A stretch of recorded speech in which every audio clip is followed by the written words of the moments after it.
Tutur Tinula. Kali ini mengetengahkan episode kelima dengan judul Perguruan Lopanda.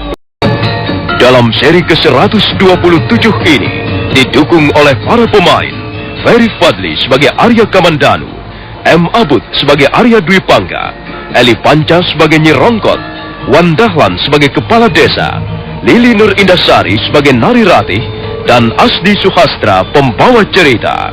Selamat menikmati.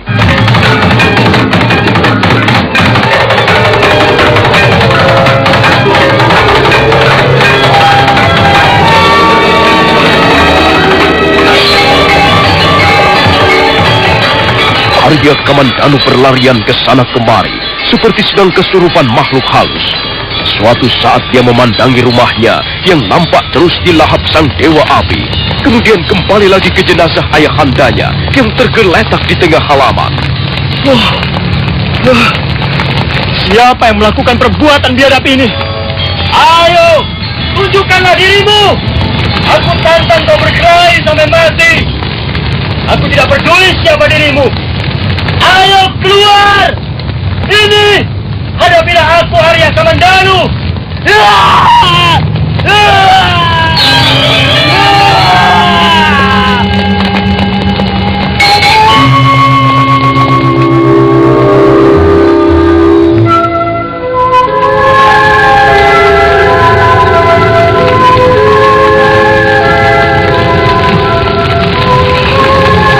Ayahanda,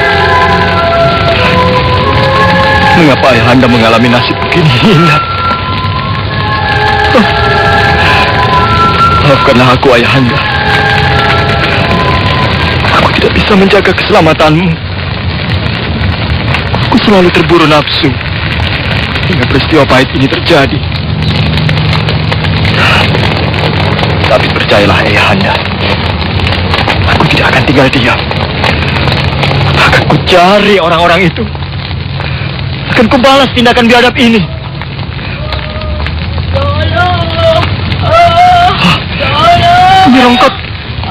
Nyi Rongkot masih ada di dalam.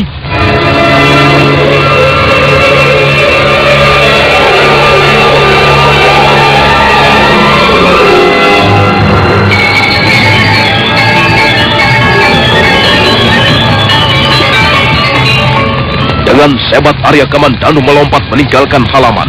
Dia agak ragu sejenak melihat kilatan api yang berkobar-kobar. Tapi kemudian tanpa berpikir lagi, dia melompat ke dalam gulungan api yang merah menyala.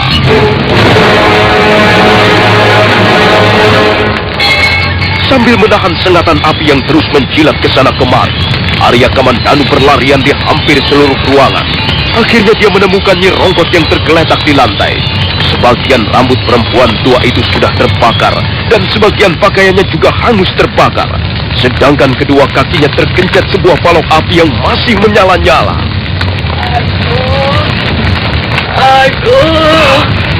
Nyi Rongkot. Tanpa menunggu lebih lama lagi, Arya Kamandanu segera menyampar tubuh Nyi Rongkot dan membawanya menerobos kobaran api.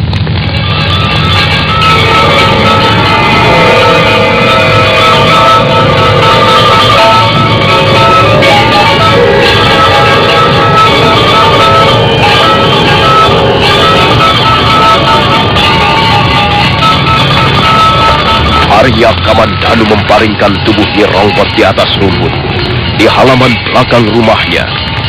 Dia sangat sedih melihat penderitaan yang dialami perempuan tua itu. Orang yang telah mengasuhnya sejak masih kanak-kanak. Tubuhnya hampir seluruhnya mengalami luka bakar yang hebat. Bau daging terbakar amat keras menusuk hidungnya. Bi Rongkot, ini aku, Bi. Ini Arya Kamandanu. Angger, mengapa bisa begini kejadiannya, Angger? Aku juga tidak tahu, Bi. Mengapa akhirnya harus seperti ini? Ayahanda Anggareksa terbunuh. Aduh, orang-orang itu memang sangat jahat, Ger. Mereka semuanya penjahat. Bagaimana asal mulanya, Bi? Mengapa mereka tiba-tiba datang dan menghancurkan seluruh isi rumah ini? Baiklah, Ger. Akan Bibi ceritakan dari permulaannya. Tapi Angger harus bisa menahan diri. Dengan kalimat terpatah-patah, Nyi Rongkot lalu menuturkan peristiwa itu.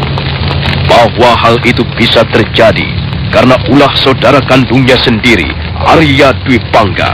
Dan bahwa orang-orang itu sebenarnya mencari seorang wanita pelarian. Empu Hanggareksa berusaha mencegah mereka, tapi tidak berhasil dan akhirnya malah terbunuh.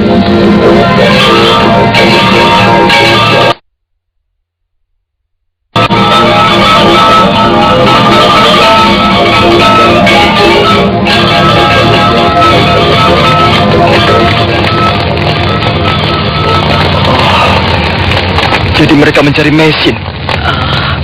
Iya, Ger. Aduh. Nyi Rongkot. Bibi harus segera mendapat perawatan membawa Bibi ke rumah seorang tabib. Sudahlah, Ger. Tidak usah. Bibi tidak kuat lagi. Aduh, sakit sekali rasanya, Ger. Aduh. Bibi harus segera berobat. Mari, Bibi. Tidak usah, Ger. Bibi sudah tua. Bibi tidak mengharapkan apa-apa lagi, Ger. Bibi jangan berkata begitu. Bibi sudah seperti ibuku sendiri. Bibi yang mengasuhku sejak kecil. Aku tidak akan mampu membalas jasa dan budi baikmu, Bibi. Sekarang ayahanda sudah tidak ada lagi. Kalau sampai Bibi menyusul pergi, lalu aku akan bersama siapa lagi, Bibi? Angger Kamandanu, rasanya sudah cukup lama Bibi mengabdi pada keluarga ayahandamu. Dan mungkin apa yang telah Bibi lakukan belumlah memadai, Ger. Tidak, Bibi. Tidak. Apa yang Bibi lakukan untuk keluarga kami sudah cukup banyak. Bahkan sangat banyak. Bibi Rongkot sudah memberi. Angger Kamandanu, janganlah Angger Kamandanu menyia-nyiakan wanita itu. Dia sudah banyak menderita. Kalau nanti Angger punya kesempatan bertemu dengan Nona Mesin, perlakukanlah dia dengan baik. Dia sih. Tidak. Bibi akan sembuh. Aku akan mencari seorang tabib untuk mengobati luka-lukamu, Bi. Aduh. Jagalah dirimu baik-baik. Angger Aku tidak akan membiarkanmu menderita seperti ini, Bi. Percayalah. Bibi pasti akan sembuh. Aku mempunyai kenalan seorang tabib yang mumpuni. Dia akan segera aku panggil kemari. Dia pasti bisa mengobati luka-luka Bibi. Bi? Bi? Nyi Rongkot? Bi? Bibi!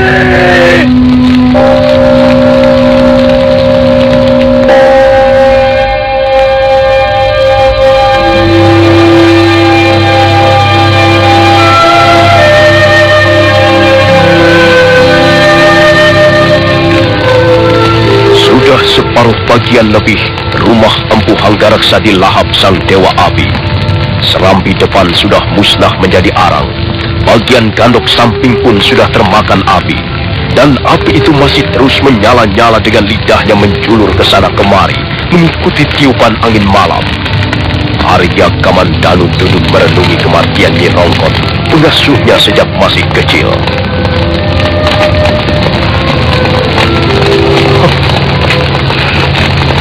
Akhirnya semuanya musnah. Hilang tanpa bekas. Waktu aku pergi, Nyi Rongkot menyusul pergi.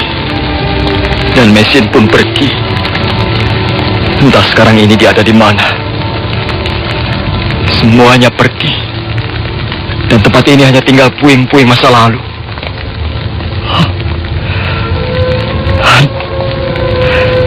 Semua ini akibat perbuatan Arya Dwi Pangga. Sungguh jahat dan kejam saudara kandungku itu. Sampai hati dia memusnahkan segala-galanya di rumah ini. Aku tidak terima. Aku harus membuat perhitungan denganmu, Arya Dwi Pangga.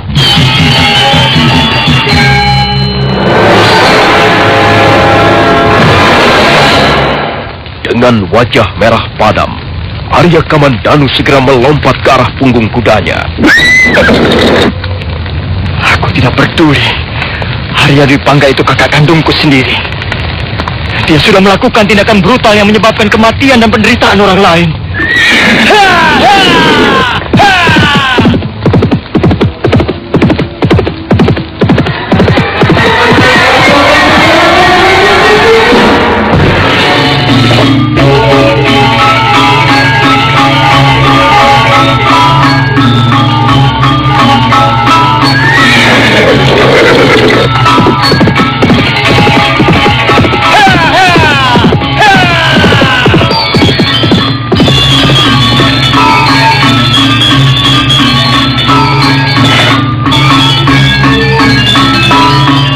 Arya Kamandanu sudah tidak mampu lagi mengendalikan hawa amarahnya.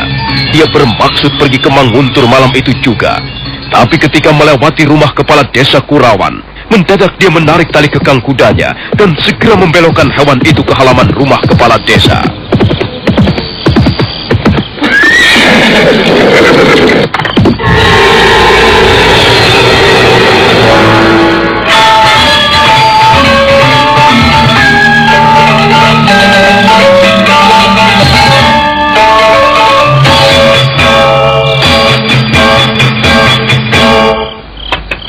Buka pintunya!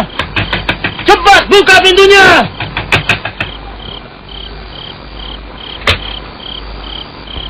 Oh, kau Arya Kamandanu. Iya, aku Arya Kamandanu. Ayo masuklah Kamandanu. Masuklah ke rumah. Tidak, aku tidak merasa perlu untuk memasuki rumah seorang kepala desa yang tidak bertanggung jawab. Kamandanu, mengapa kau berkata begitu? Apa maksudmu? Mengapa aku tidak harus berkata begitu? Kau seorang kepala desa. Mestinya kau dapat melindungi warga desa Kurawan dari perbuatan keji. Mestinya kau dapat menjadi pengayom yang baik dan bertanggung jawab. Bukan malah tidur dan menutup pintu rumahmu. Kamandanu, ada apa sebenarnya? Kau akan segera tahu.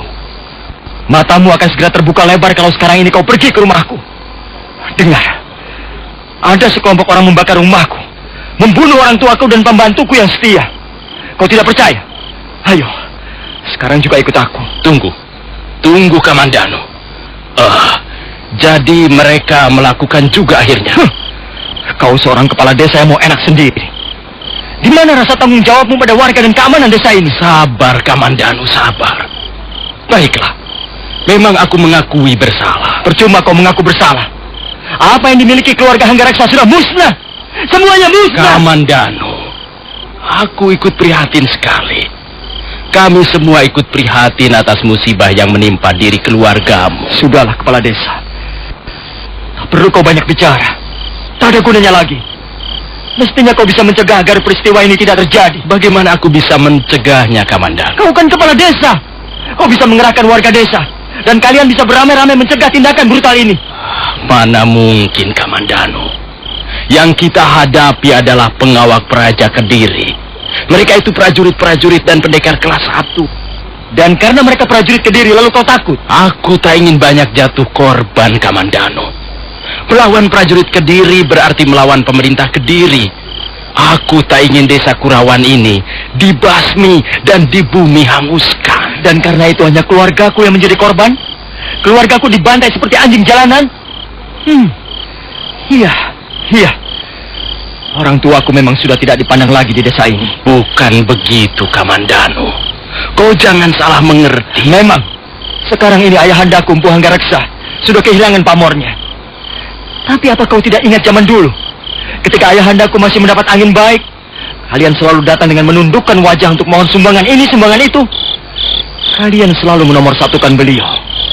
Tapi sekarang, setelah keadaan beliau berubah, setelah beliau jatuh, kalian bahkan membiarkan saja mayatnya tergeletak di halaman rumahnya. Kamandanu, terus terang, kami mengakui jasa-jasa orang tuamu dalam membangun desa Kurawan ini. Dan kami semua tak akan melupakan jasa-jasa Empu Hanggareksa. Tapi memang kami tak mampu berbuat apa-apa. Kami pun juga cuma orang kecil, seperti keluarga-keluarga kecil yang lain. Apa yang bisa dilakukan oleh orang-orang kecil selain menurut? Sekali lagi, maafkan aku, Kamandanu. Maafkan kami, warga desa ini. Soal jenazah ayahandamu dan pembantumu, kau tidak usah khawatir. Nanti setelah keadaan benar-benar aman, kami sudah bersepakat akan datang ke rumahmu. Kami akan menguburkan ayahmu sebagai mestinya. Iya, kau memang tidak akan mampu berbuat sesuatu. Kau hanyalah seorang kepala desa. Syukurlah kalau kau bisa mengerti, Kamandanu.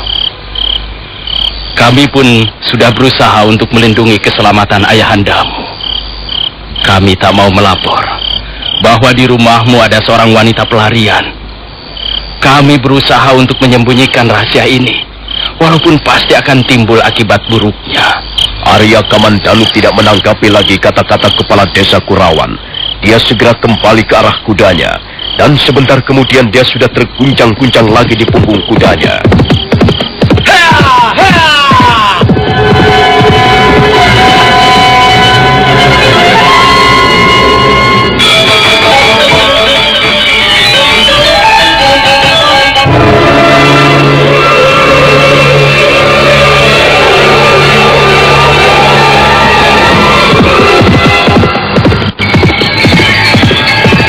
Arya Kamandanu terus memacu kudanya meninggalkan desa Kurawan. Dia segera meninggalkan tugu batas desa dan mengarahkan kudanya menuju Manguntur.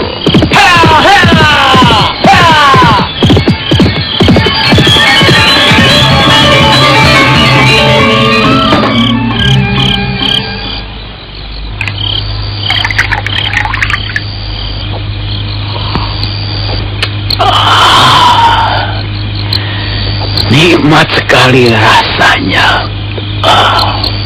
Kakang Dwi Pangga, jangan terlalu banyak minum. Apa hakmu melarang suamimu menikmati kemenangan paling cemerlang ini? Dengarlah, akan kulantunkan sebuah syair tentang kemenangan.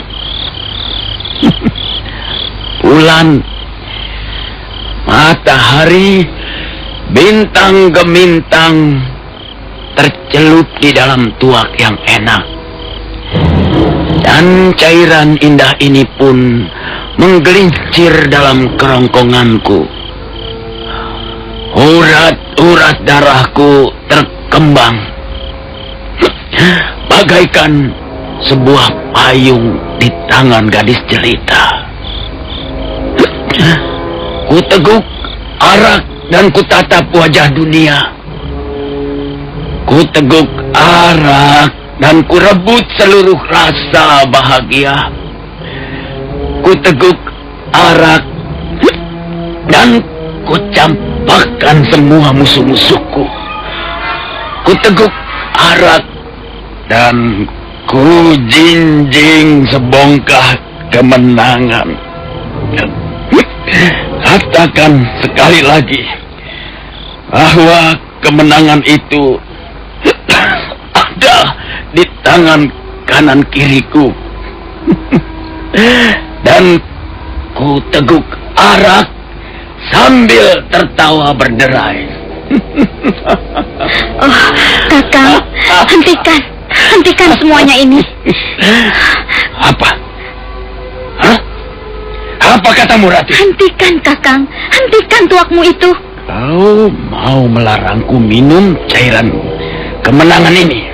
Tuak tak pernah membuat manusia menjadi menang, Kakang. Tuak menuntun manusia menuju kehancuran paling hina. Hentikan! Tidak. Kau tidak bisa melarang suamimu minum tuak ini. Jangan, Kakang. Jangan. Sudahlah.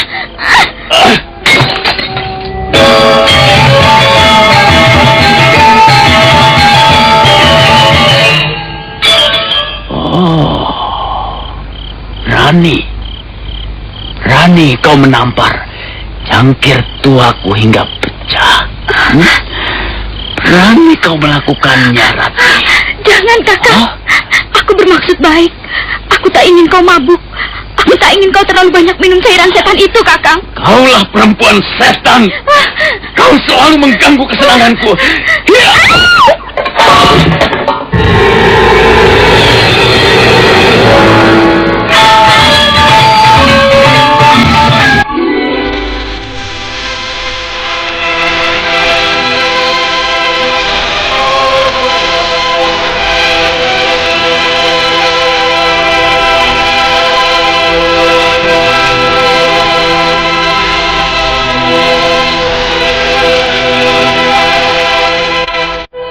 Desa Manguntur nampak lengang. Malam merangkak naik ke atas fajar pagi yang masih jauh. Bulan tak berdaya, kehilangan pesona di atas ranjangnya yang kelam. Arya Dwi Pangga masih belum tidur. Dia sibuk menikmati sisa-sisa malam itu dengan seguci tuak.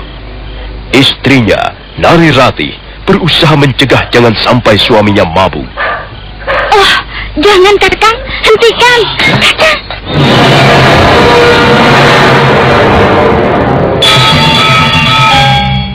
Rati,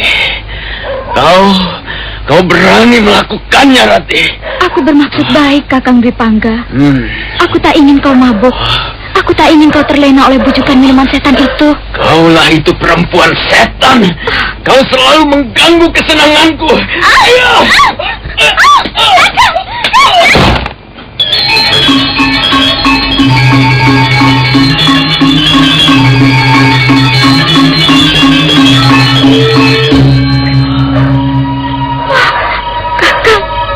Maafkanlah aku.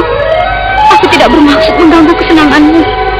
Aku hanya sekedar memberi peringatan. Aku tidak membutuhkan peringatanmu. Kau tidak punya hak melarangku mengerjakan apa saja yang kusukai. Lalu apa saja yang menjadi hakku di rumah ini? Apa saja yang menjadi hakku sebagai istrimu, sebagai ibunya Panji Ketawang anak kita? Satu-satunya hakmu ialah diam. Menurut, kau boleh melakukan apa saja di rumah ini, asal tidak bertentangan dengan keinginanku. Kau curang, Kakang Dwi Pangga. Kau tidak boleh bersikap seperti itu terhadap seorang wanita. Kalau kau tidak terima, kau boleh pergi dari rumah ini. Ayo. Selalu begitu. Selalu begitu. Kalau sudah bertengkar, kau tidak pernah mencari jalan keluar. Kau selalu menggunakan kekuasaanmu untuk menang sendiri. Maka ini adil, Kakang. Sudahlah. Sudah. Kau pergi tidur sana. Aku mau sendirian malam ini. Aku mau minum sampai pagi.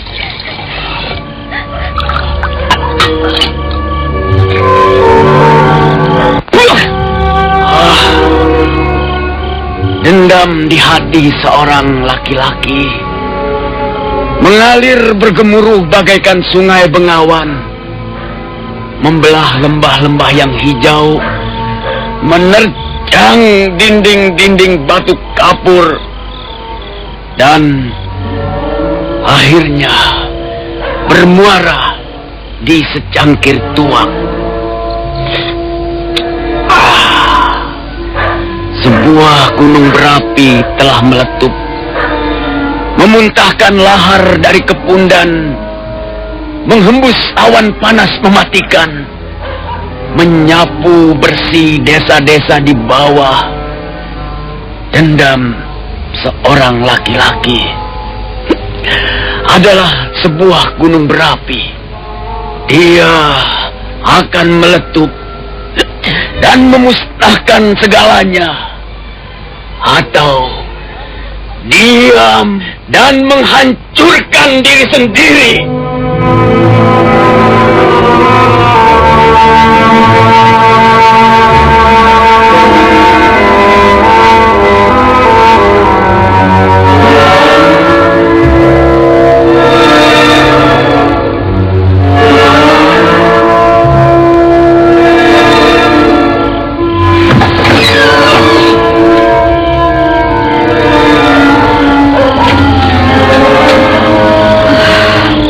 bisa mencegahnya, Nyi Lemus. Dia masih terus minum di ruangan depan. Ya, mau apa lagi, Nini? Panji masih tidur pulas, Nyi. Tadi hampir saja terbangun. Rupanya digigit cingklong. Itu loh, Nini. Sekarang ini banyak sekali nyamuk kebon. Nyamuk yang besar-besar itu. Kalau gigit, waduh, gatalnya bukan main. Kau selimuti saja pakai kain kuning. Sudah, Nini. Sudah saya selimuti rapat sekali kok. Aku heran, Nyi. Tidak biasanya Kakang Dwi Pangga minum tuak sampai begitu banyak. Aku curiga dia pasti sedang menghadapi masalah yang berat. Pikirannya nampak sedang rusuh. Saya juga tidak tahu, Nini. Tidak biasanya Gusti Dwi Pangga begitu. Pulang-pulang langsung mengambil guci tuak dan minum sambil bicara ngalor ngidul. Iya, dia selalu mengatakan bahwa dia minum untuk suatu kemenangan. Aku tidak tahu apa yang dimaksud dengan kemenangan itu. Atau mungkin beliau baru saja berkelahi, Nini. Kakang Dwi Pangga tidak pernah berkelahi. Dia tidak bisa ulah kanuragan. Oh iya, kalau tidak salah, beliau tadi juga menyebut-nyebut nama adik kandungnya. Adik Kamandanu maksudnya? Ya, Kamandanu. Beliau mengatakan bahwa adik kandungnya itu pasti akan mampus di tangan prajurit-prajurit Kediri.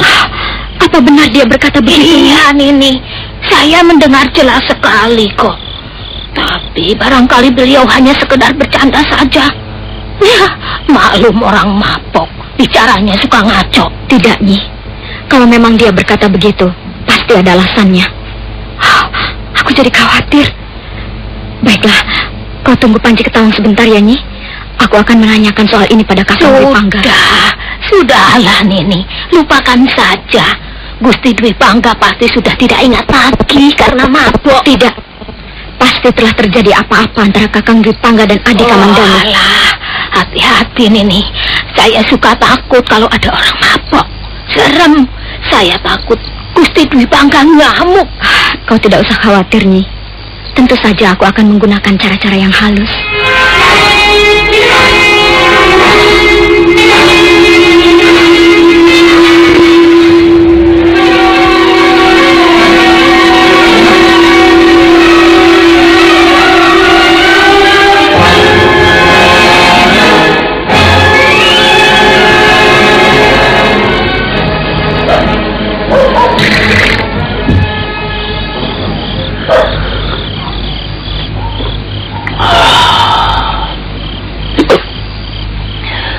Jika kemenangan sudah di tangan, dadaku kembali lapang.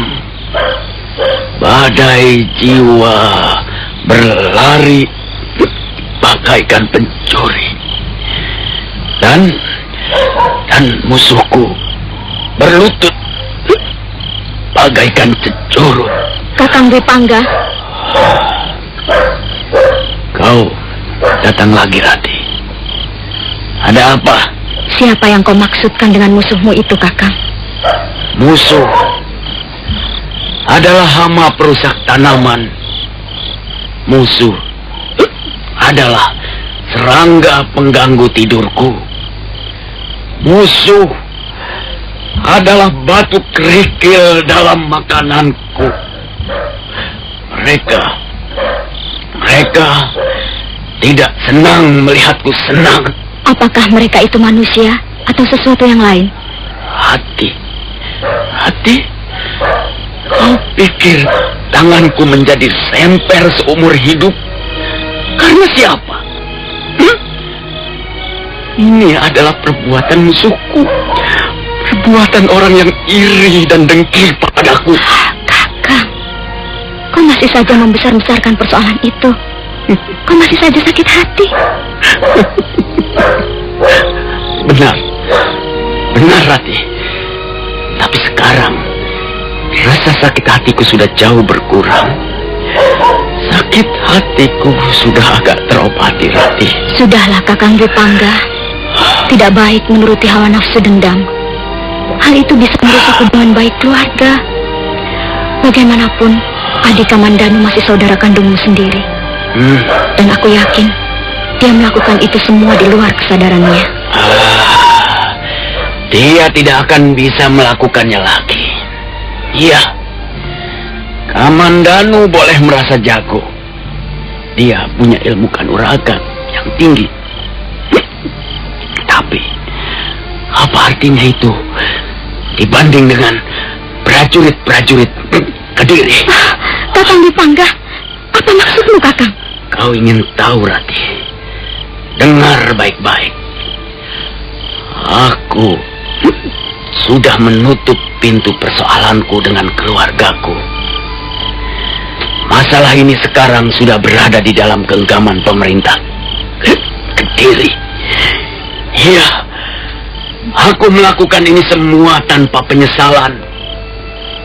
Kalau Kamandanu bisa membuat tubuhku cacat, maka sekarang aku sudah menyerahkan mereka ke tangan para algojo kerajaan Kediri. Jadi Kakang sudah melaporkannya pada pemerintah Kediri? Iya, aku sudah melaporkannya.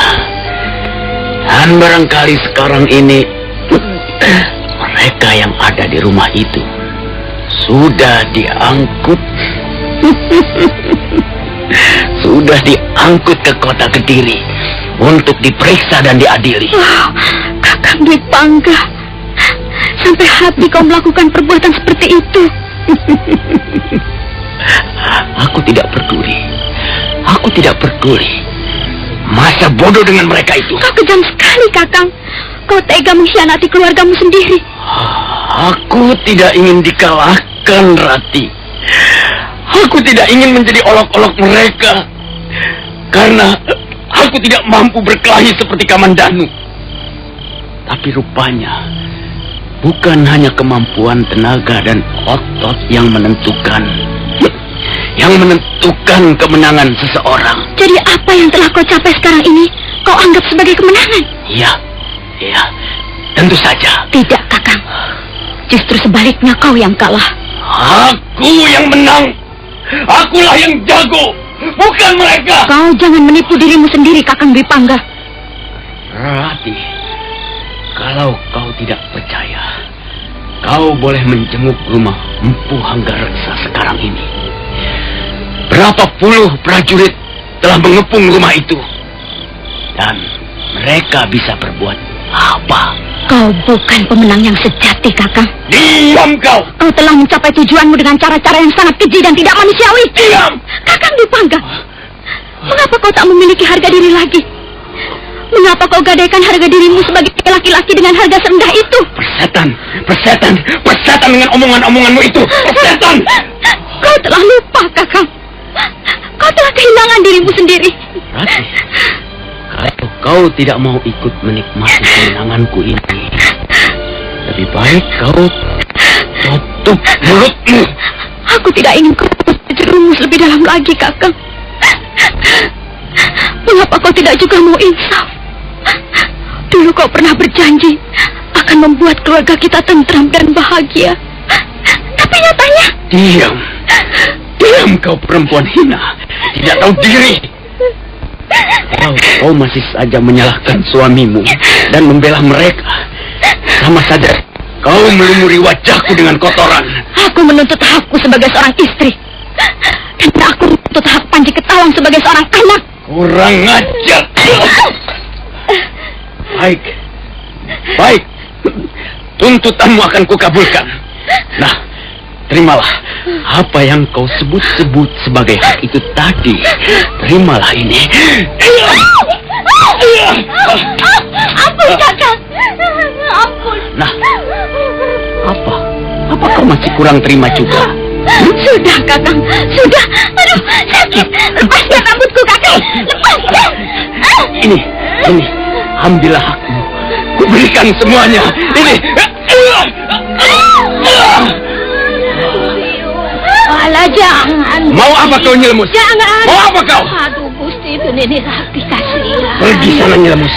Jangan kau ikut-ikut. Jangan, Gusti Dwipangga. Eli, sadar, Gusti. Perempuan sial kau ini.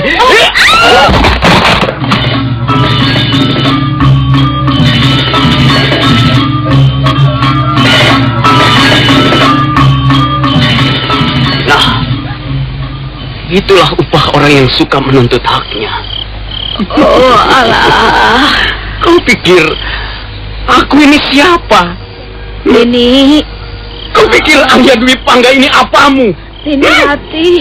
Oh alah Gusti, lihatlah. Nini Rati diam saja ini. Nini Rati tidak bergerak-gerak lagi. Ini lihat. Uruslah majikanmu itu, Nyi. Oh. Aku bosan di rumah ini. Aku mau berjalan-jalan di luar sana. Oh iya, kunci tuaku mana? Mana kunci tuaku? Ini dia.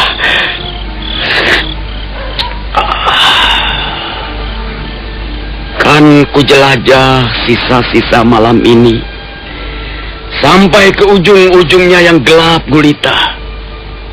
Dengan seguci tuak mataku menjadi terang dan kulihat kebahagiaan bersembunyi di balik tirai malam.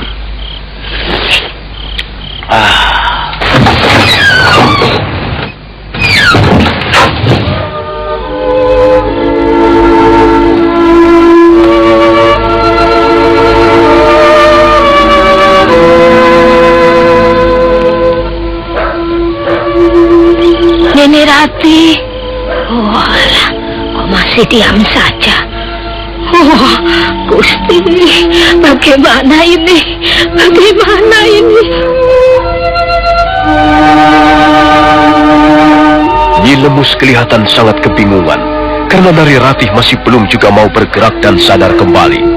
Dengan susah payah, perempuan tua itu lalu berusaha mengangkat majikannya dan membaringkannya di atas sebuah balai bambu.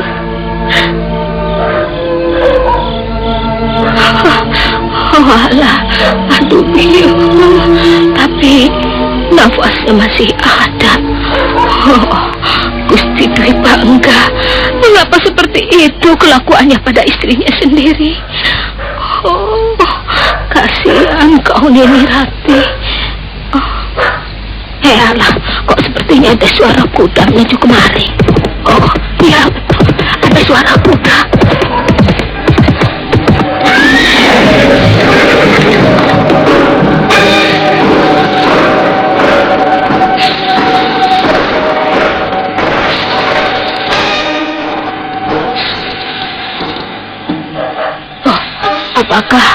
Apakah Gusti yang bernama Arya Kamandanu? Iya, Nyi. Aku Arya Kamandanu. Aku datang untuk menemui Kakang Dwi Pangga. Oh, Gusti Dwi Pangga tidak ada. Beliau baru saja bertengkar sama Nini Rati. Beliau sedang mabuk. Nini Rati dipukul sampai pingsan. Lihat saja sendiri. Lihat, Nini Rati masih belum juga sadar sampai sekarang. Rupanya kepalanya terantuk benda keras. Ada darah membeku di bagian belakang kepalanya. Nini Rati dipukul, lalu menjadi teroboh ke situ, Gusti. Ya mungkin saja kepalanya terantuk lumpang itu. Agaknya keadaannya cukup parah, Nyi. Mengapa bisa begini? Gusti Dwi Pangga seperti orang kalap, Gusti. Nini Rati dipukul sampai bilur-bilur begini. Kakang Dwi Pangga, sekarang kau aniaya istrimu sendiri. Kau memang manusia paling kejam yang pernah dilahirkan seorang wanita. Kau kejam, kau brutal. Manusia berhati sebongkah batu. Kau tunggu sebentar, Nyi Lemus. Gusti, Kamandanu mau kemana? Aku akan mencari Kakang Dwi Pangga.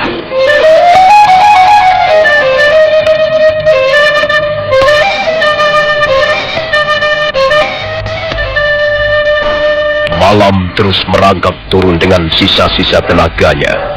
Cahaya bulan yang tinggal sepotong berusaha menembus kerimpunan daun-daun pohon. Arya Dwi Pangga sambil menenteng guci tuaknya berjalan sempoyongan menuju ke tepi hutan di bagian timur desa Manguntur.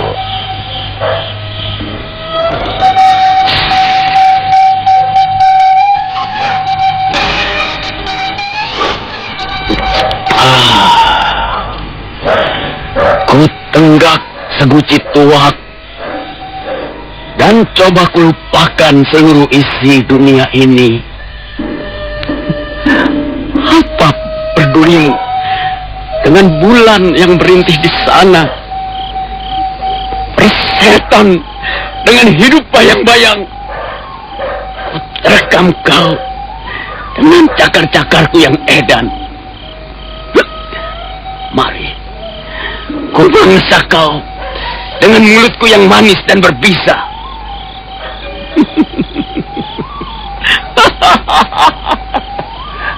Oh, siapa kau? Tunggu! Siapa kau?